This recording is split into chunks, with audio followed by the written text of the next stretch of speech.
교재는 199페이지. 3번. 다음 기말 12월 31일 결산 정리사항을 회계 처리하고 마감하시오. 수동결산 즉 일반전표 입력을 통해서 입력하는 문제 2문항, 그리고 결산자료 입력을 통해서 자동결산할 거 3문항 이렇게 구성되어 있습니다. 여러분이 그냥 일반전표 입력에 다 입력하셔도 상관은 없어요. 그런데 저는 결산자료 입력을 통해서 전표 추가하도록 추천드리고 있습니다. 자, 첫 번째. 기말 현재 자동차 보험료 미경과분 50만원을 계상하다. 자, 자동차 보험료를 납부를 했는데 아직 경과되지 않은 게 50만원이래요. 그럼 우리 회사가 보험료를 지급했을 때 자산 처리했는지 아니면 비용 처리했는지를 살펴봐야 되죠. 합계잔액산표 갑니다. 12월 31일 조회. 당좌 자산에 선급 비용이 없다. 그러면 보험 처리한 거거든요. 보험료, 비용 처리했어요. 그래서 판관비 쪽으로 내려오시면 판매관리비에 이렇게 보험료가 되어 있습니다. 이 중에 경과되지 않은 부분이 50만 원이래요. 그래서 50만 원만큼만 선급 비용으로 정리하도록 하겠습니다. 전체 메뉴 일반 전표 입력 12월 31일로 들어오시고요. 차변에 선급 비용입니다. 금액은 50만 원. 대변에 보험료 줄여주셔야죠. 800번대 보험료 오세요. 821번 50만원 이렇게 정리하시면 되겠습니다. 뭐 입력했으면 이렇게 표시해 놓으셔도 되고요. 줄거 놓으면 입력된 거니까. 두 번째, 기말 현재 8월 31일 보통예금 하나은행에 입금되었던 원인불명의 230만원은 확인 결과 기름전자 주식회사의 외상대금 회수가 누락된 것으로 판명되다. 오, 8월 31일 날 하나은행 통장으로 돈이 들어왔어요. 그래서 원인이 불명했기 때문에 가수금으로 정리해 놨었거든요. 이 가수금으로 정리한 걸 확인해 보니까 외상대금 회수가 누락된 거래요. 그럼 외상대금을 회수했다. 그러면 그렇죠. 외상매출금을 회수했는데 전표 정리가 안 됐다라는 얘기죠. 그러면 12월 31일 차변에 대변에 있던 가수금 없애주겠습니다. 가수금 230만원. 대변에 외상매출금이죠. 외상매출금 누구 거예요? 기름전자 230만원 이렇게 정리해 주시면 됩니다. 근데 왜 전표 안 가서 보세요? 전표 안 가도 돼요. 왜? 원인 불명의 230만원이라고 그랬어요. 그죠? 원인 불명이기 때문에 계정 과목을 모르기 때문에 뭘로 정리해 놨어요? 가수금으로 정리해 놨을 거라고요. 한번 볼까요? 8월 31일 이렇게 가수금으로 해놨습니다. 그런데 여러분이 문제를 풀다가 이걸 가수금으로 못 해놨다. 그럼 어떻게 해요? 두 문제 틀리게 되는 겁니다. 그래서 전산회계 운용사 문제 같은 경우는 앞에서 영향을 받아서 뒤에 영향을 주는 문제들이 있습니다. 그렇기 때문에 여러분이 연습하실 때 정확하게 입력할 수 있는 연습을 하시기 바랍니다. 자, 다시 12월 31일로 돌려놓을게요. 그러면 수동결산 두 개 다 했으니까 이제 자동결산만 남았죠. 세 번째, 매출채권 잔액에 대해서 1% 대손충당금 보충법으로 설정하다. 전체 메뉴 클릭하신 후 결산자료 입력 열어놓겠습니다. 1월부터 12월입니다. 상품 매출원가는 입력하지 않아요. 확인 누르겠습니다. 근데 상품 매출원가인지 어떻게 하냐고요? 우리 상품을 사고 팔았어요. 그래서 상품 매출원가입니다. 전체 메뉴 클릭하셔서 합계잔액산표 조회 버튼 꼭 눌러주셔야 돼요. 계산하기 전에 반드시 조회 버튼 눌러주셔야 됩니다. 눌러주시면 최근에 입력된 거 반영됐습니다.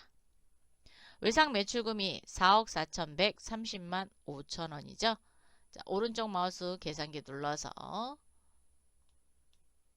곱하기 1% 설정률이에요. 그래서 0.01 합니다. 그리고 보충법은 대손충당금 잔액이 있으면 그것만큼 빼고 나머지만 설정하거든요. 근데 외상매출금 바로 밑에 대손충당금 있어요? 없습니다. 그래서 그대로 441만 3,050원을 입력하도록 하겠습니다. 결산자료 입력 그대로 계산기 끌고 오세요. 끌고 오시고 너무 많이 내려가지 마세요. 살짝. 그러면 대손상각란에 외상매출금 441만 3,050원 이렇게 넣으시면 됩니다.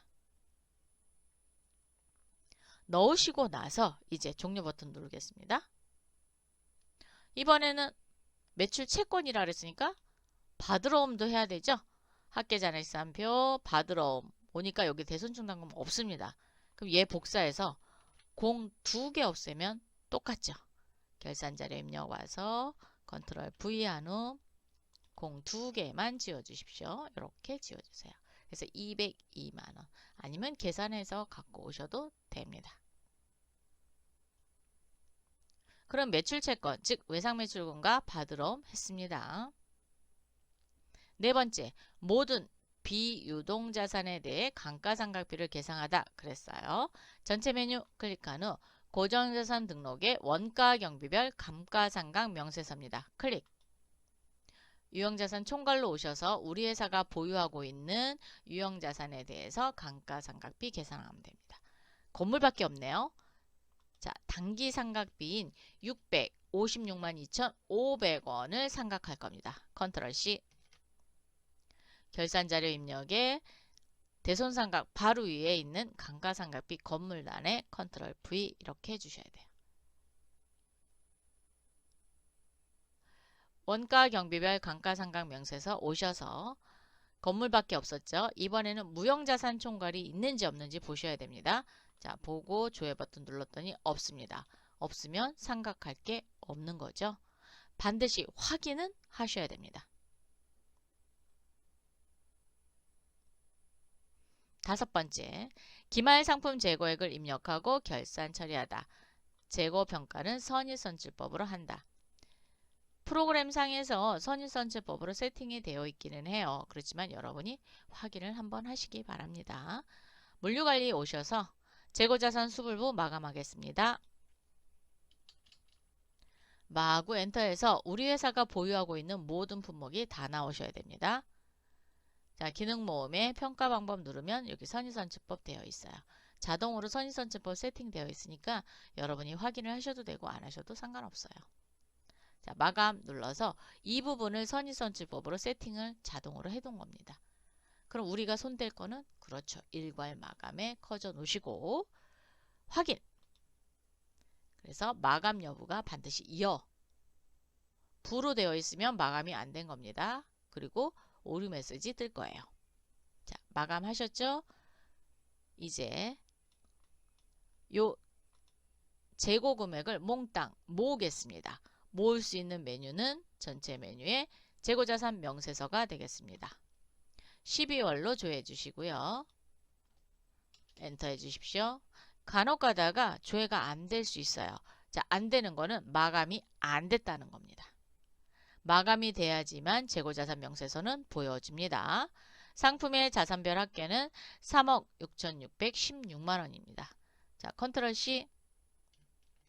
요게 기말상품 재고액이 되겠죠. 결산자료 입력에 상단으로 올리셔서 10번 란 기말상품 재고액란에 컨트롤 V 하시면 되겠습니다. 그럼 3번부터 5번까지 문제 다 해결했죠?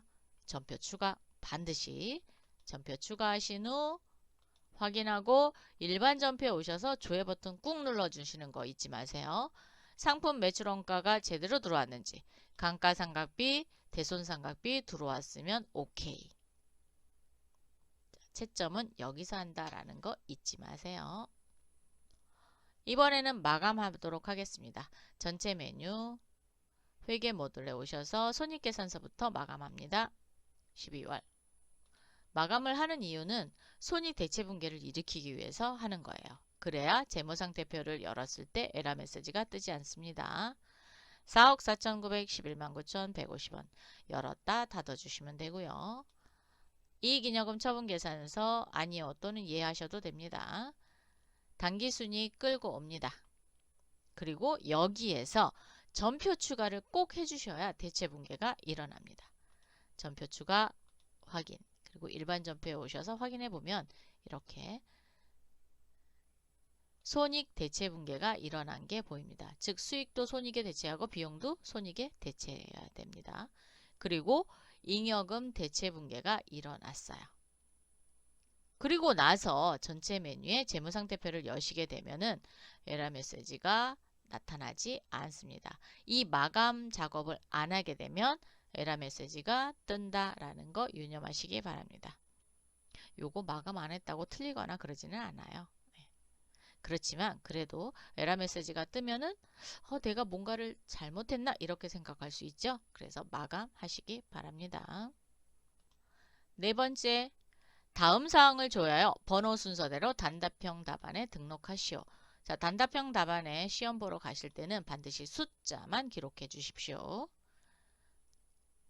총 7문항 출제되고 있습니다. 이것도 점수 배점이 좀 크니까 여러분이 찾는 거 열심히 찾아보셔서 내가 어디에서 찾는 게 가장 좋은지 이거를 터득하시기 바랍니다. 1번 1월부터 6월까지 외상매출금 회수 금액입니다. 외상매출금 회수 금액을 물어봤으니까 그렇죠. 차변은 발생된 거고요. 회수는 대변 금액입니다. 그래서 대변 금액을 열으시면 되는데 계정별 원장을 열어보셔도 되고요. 1월계표 열으셔도 되고요.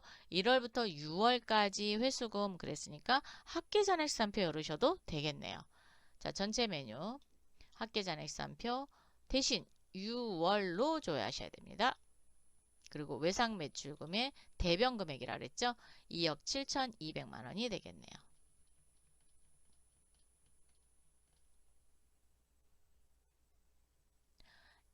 두 번째, 1월 1일부터 6월 30일까지 외상매입금 지급 총액은 얼마입니까? 라고 물어봤어요.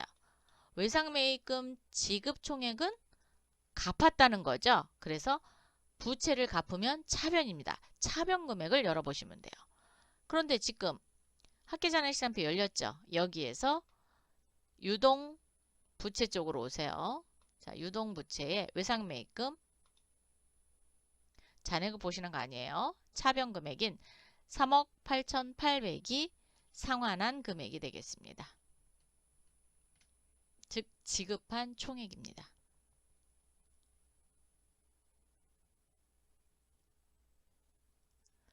세 번째, 4월 1일부터 6월 30일까지 현금 지출 총액을 물어봤네요. 현금 출납장 4월 1일부터 6월 30일까지 열으셔서 대변에 있는 월계 다 더하시면 되죠. 그렇게 더하셔도 되고요.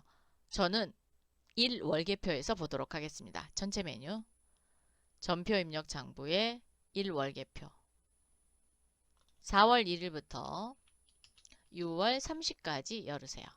열으셨어요? 현금 지출 총액은 얼마입니까? 라고 했으니까 1월계표의 현금 지출 총액은 반대로 보시면 됩니다. 즉 여기 현금란, 여기 현금란 있죠? 차변이 지출 금액이고요. 대변이 입금 금액입니다.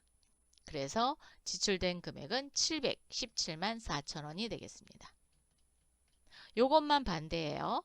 그래서 1월계표의 현금은 반대로 생각한다. 그럼 입금 총액은? 물어보면 5천만 원이 답이 되겠죠.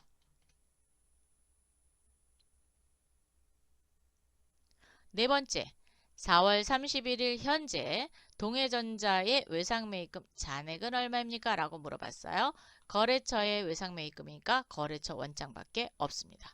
전체 메뉴 거래처 원장 10월 31일로 열어주시고요. 외상매입금입니다. 251번이고요. 거래처를 동해전자를 선택하셔도 되고요. 아니면 전체 선택한 후 동해전자 커져 갖다 놓으시고 잔액 보세요. 2,275만 원이 답입니다.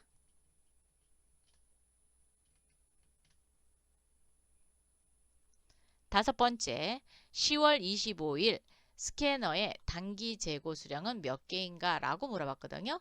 이렇게 수량을 볼 수 있는 곳은 재고자산 수불부입니다. 물류관리 오셔서 재고자산 수불부 열려져 있으면 1월부터 10월까지 보셔야 돼요. 그리고 스캐너에다 커져 갖다 놓습니다. 커져 갖다 놓으셨어요? 여기서 이제 조심해야 될 건 얘가 31일까지 조회가 된다라는 거예요.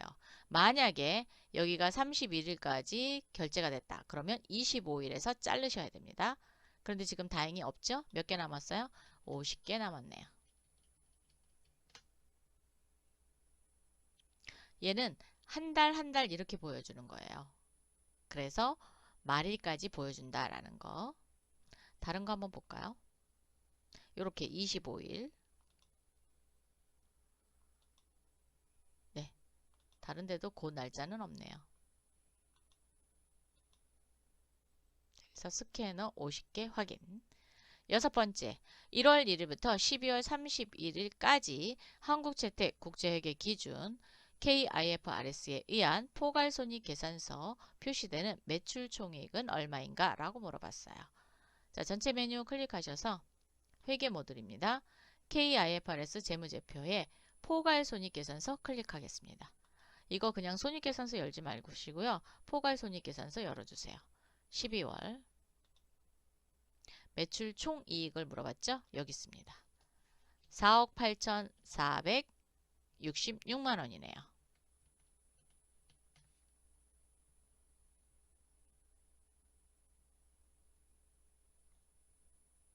이런 경우는 복사돼요. 컨트롤 C 하셔서 갖다가 답안에 붙여넣기 하시고 컴마가 찍혔다. 그럼 컴마만 지워주시면 돼요.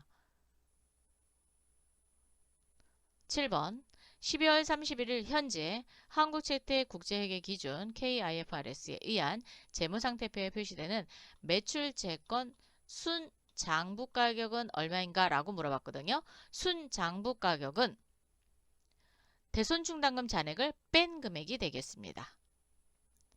전체 메뉴 KIFRS 재무상태표 12월로 조회하시고요. 매출 채권 및 기타 채권 여기 있습니다. 여기에서 매출 채권에 대해서만 물어봤죠.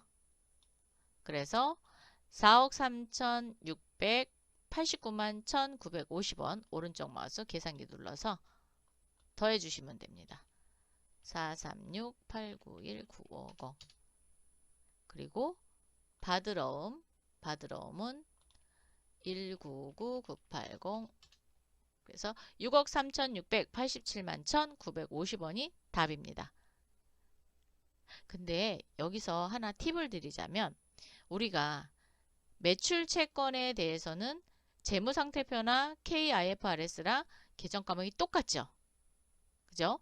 이럴 경우에는 여러분이 이거를 더하셔도 되고요. 아니면 요거는 이제 번외예요.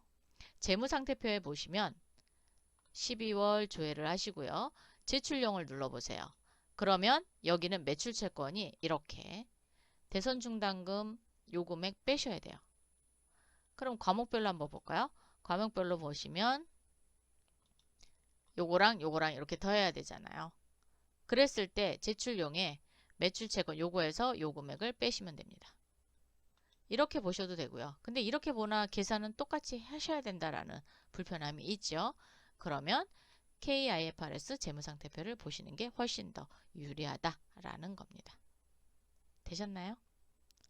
이렇게 해서 제8회 모의 문제를 모두 풀어봤습니다. 수고하셨습니다.